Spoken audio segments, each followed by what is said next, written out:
Hello, and I'm very happy to welcome Maciek, the CRO and co-founder of our company. And today we're going to be talking to tech candidates and all the stuff that's related to having conversation at every step of a recruiting process. But he's the expert about this. Hello, Maciek. Hello, David. Thanks for having me today. Why do we even have to take so much care about how we communicate with tech candidates? Well, the market is tough, and tech candidates are definitely specific. They have a lot of contacts from recruiter's side, and it's our job to differentiate and to be partners for them. They feel not understood in a lot of times, so our job is to understand them and be partners because they really need this one. What do you really mean by partnership? You're offering the job, after all. I'm offering the job, yes, but the jobs mean something you are going to do at least 8 hours per week for next few months, maybe next few years. So it's a big life change. And well, I'm offering a job, so I'm offering an opportunity for the person to do something new. And also I'm building a team for the client, the team which is going to deliver something meaningful. So, literally, it's about finding two parties that share a mutual interest in cooperating. In this term, you understand, partnership. How to make sure then that the messaging actually support this? Because most job advertisements are like, we give you this, we expect this. This isn't really the language of partnership. This is language of expectation and payment. Well, for me, the most important part right now is not to show what do we require, what are we going to offer in terms of compensation, remuneration, benefits, and so on, but what is the exact challenge or problem to solve that this person is going to do at the beginning of their job, and also what kind of a career move we offer for this person, because it is not about, and of course, compensation is important, benefits are important as well, but there is a certain career move that this person wants to do, either new responsibilities, different responsibilities, a more complex challenge, and so on. So we should focus on this. And in this case, we show that we need this person, that we are not in a place where, okay, we are offering a job, so I am the most important here, but I have a problem to solve. And you may be the person that could solve this problem. And this is a relationship on the same level. This is interesting because Hung Lee, a author of Recruiting Brain Food, an amazing newsletter, and he says that his company strives to find aspirational data from developers, from IT specialists, to find what really motivates them, even on a more important level than finding their skills. Do you second that? I do. I think it's this aspirational data is a thing to pursue, to find actually in a candidate, but it might be tricky. It might be a bit hard, and I think it is stuff that you are going to check and find in the later stages of the process, not at the very first step when you are messaging the candidates. So it's very important, but for me to develop in the later parts of the process.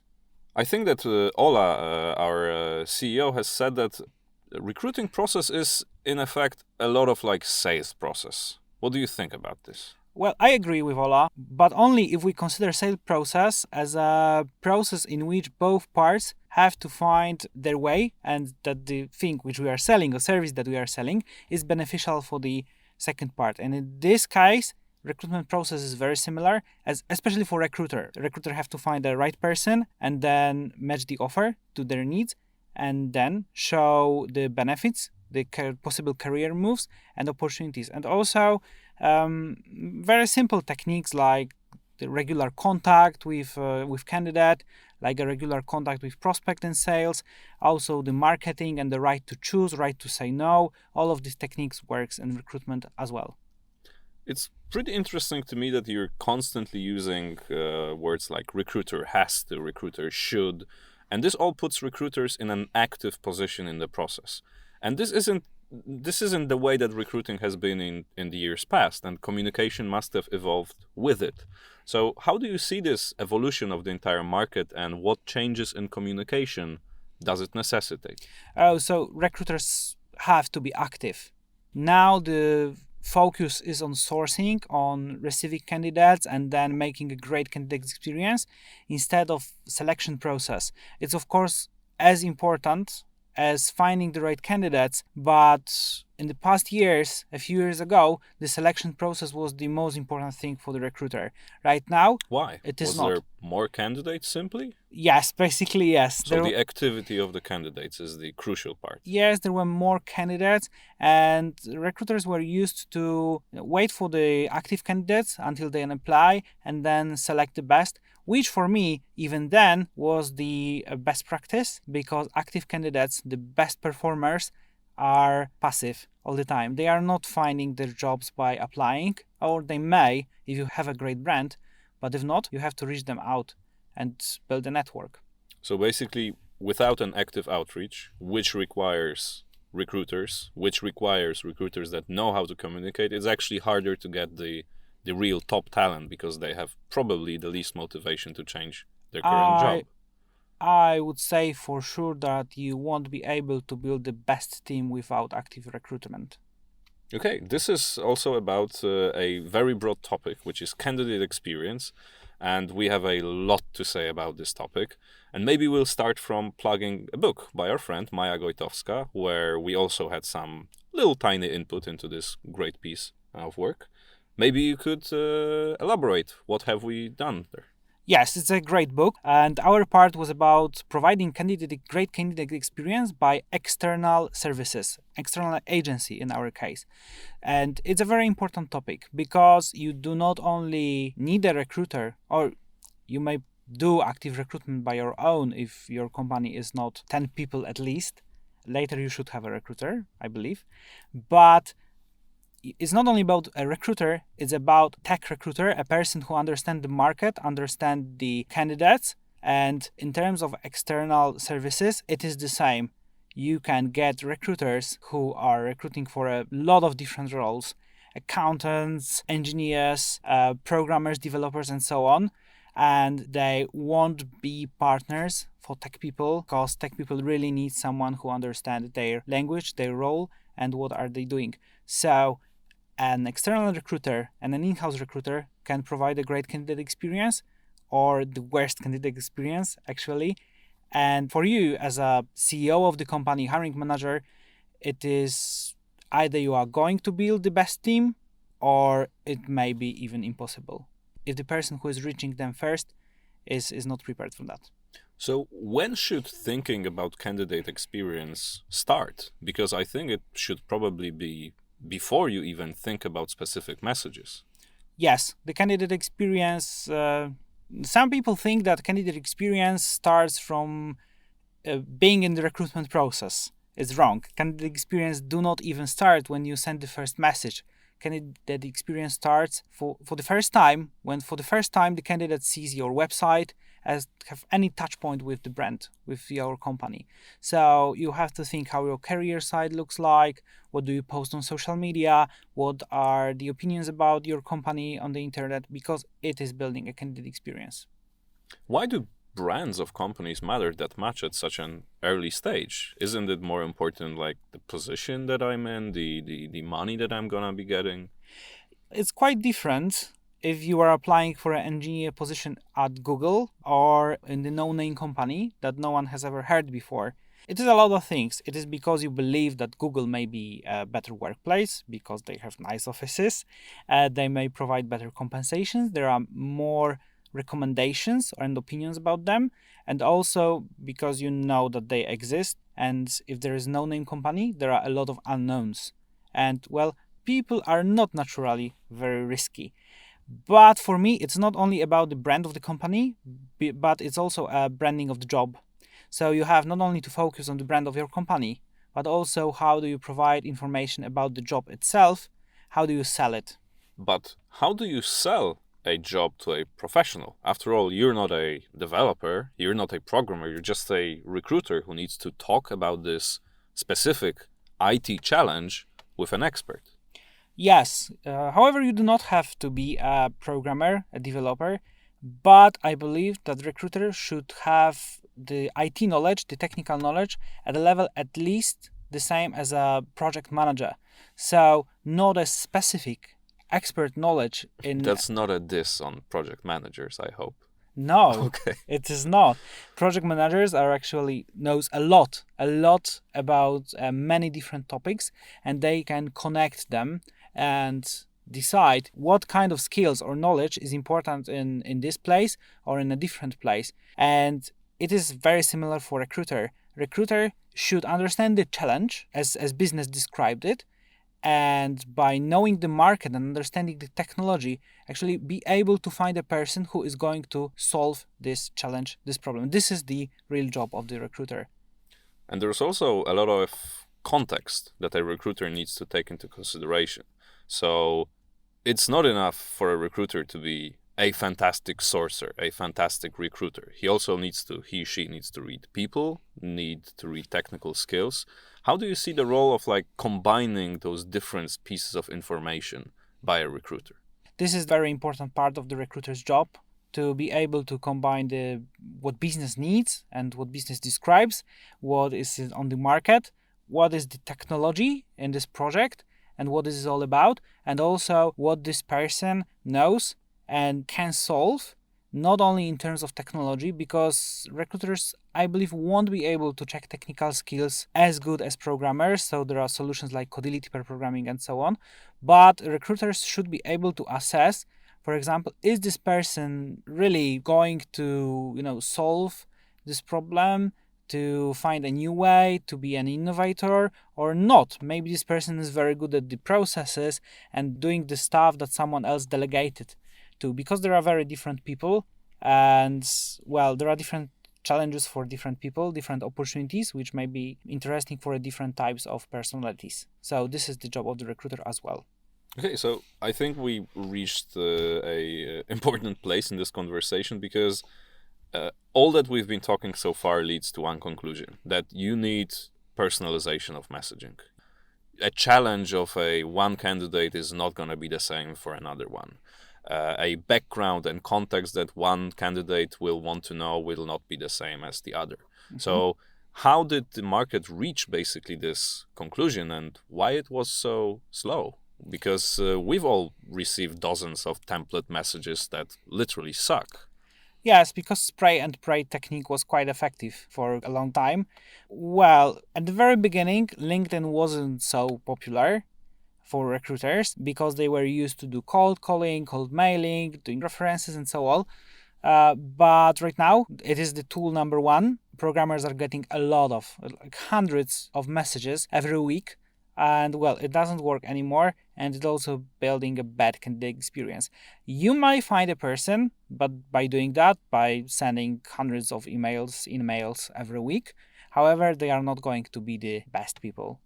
And the recruiter's job is to find the best people for a certain job. And also the rest, the 99, which didn't react, got a pretty bad email from you, which is an element of candidate experience. That is true. That is true. And also you said that 99% didn't react. In the spray and pray technique, I would say more than 99% don't even reply or open the messages, probably. Yes, so it's even less. So it's actually a waste of time sending these emails. Also for the recruiter, because you are not going to send bulk emails, but you are going to send copy paste. So it's a waste of time to actually copy paste 200 messages, and a waste of emails which are paid. Vast majority of our business is specifically IT recruiting, which is obviously an extremely tough market to recruit, especially senior professionals. How is communicating with IT professionals different? I don't agree that this is a very tough market, because I don't think that way. That's what our clients say, not us, okay? Yes, but for me, there are harder markets. For example, if you are going to find even engineers, where do you find them? They may be not on LinkedIn. You have to be really creative to find them. In case of IT professionals, most of them are on LinkedIn, on GitHub, and so on. So access is okay. So access what's the problem okay. for companies? The problem is that people just think that if we find someone, we can just send an offer and it should work. It won't. A lot of people are just not taking their time to do their job, to learn before sending a message, to actually match the candidate with the job. And it's quite easy because you just have to take a look at the profile or portfolio and see if your job, if your challenge is matching. It's just taking a bit of time, like 5, 10, 15 minutes, and then you can send a really great message and offer a really great opportunity. But you just have to take a bit of time to do this, and you have to have the knowledge about the technology. So if you are doing like a recruitment in 10 or 12 different sectors, it won't work as well. So how do you start the process? How do you begin a message to a candidate? What research has to be done in front of it? For us, it is very important to talk with the client at the very beginning. It's a really long talk. It takes few hours to discuss the challenge, the culture of the company, and what do they really need from this person and this project. We also offer a different solutions. Maybe you need person X or Y, maybe not Java developer, maybe Kotlin developer. And what do you think about the junior? So we challenge the assumption at the very beginning to really understand what is needed in this project. And yeah, very often it's different. Or unrealistic at best. Or unrealistic. So we match it with the market, and then we start search. So we do the double check of the market because maybe we were wrong as well, and there are not as many people as we thought, which are matching the job. And then we start reaching first candidates. So we write about this opportunity. We actually describe why it is a good fit, and then we see what is the market response. What is these first candidates are responding? Is it a good job? Did we do the matching well, or maybe not? Maybe something is missing in the offer, or maybe we are writing messages to the wrong profiles, to the wrong people. So we do this very first check-in on 10, 20, 30 candidates. Okay, we've touched upon this topic a little bit before, but what is then the difference between an in-house recruiter and an agency recruiter in terms of tougher or not tougher IT recruitment processes? So for in-house recruiter is a little bit easier to understand the company well because this person is in this culture every day from 9 to 5. And also there is a very fast contact with hiring manager usually because you have this person in the other room or even in the same room in the same open space. Easier to be on the same page. Yes, it's easier to be on the same page and it's easier to get fast responses so you can be fast in the process. For an external recruiter, this person has to have more knowledge because they do not have an easy access to this knowledge, so they have to be like more advanced, and also they have to spend more time on research, preparing for the conversations, because if you forget to ask about something, you may wait for the answer for a few hours, and sometimes it's too long because you have a candidate on the line or you are going to talk with a few candidates in a few minutes. So why go for an agency? You can go for an agency because agencies usually have tools, has knowledge and processes in place.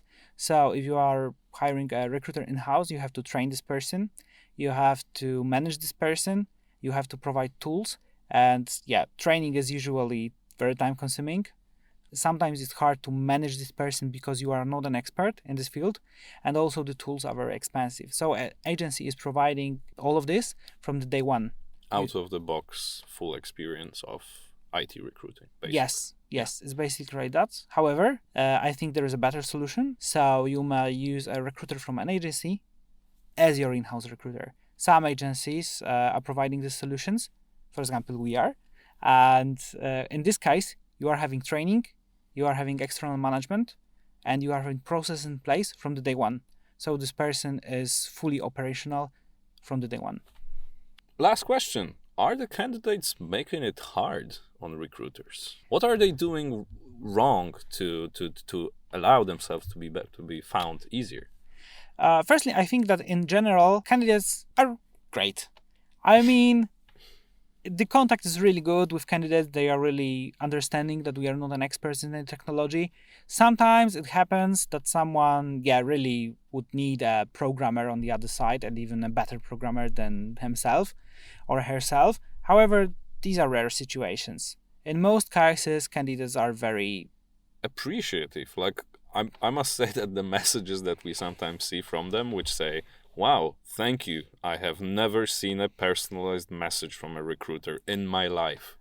Yeah. It's really crazy that, like, even I must have gotten like 2. Yes, they are appreciative, and I think they may be rude sometimes because when you are getting a 18th message in a week, which is not personalized at all, and someone is offering you a Java developer job when you are front end, or even better, product owner, then you may be irritated.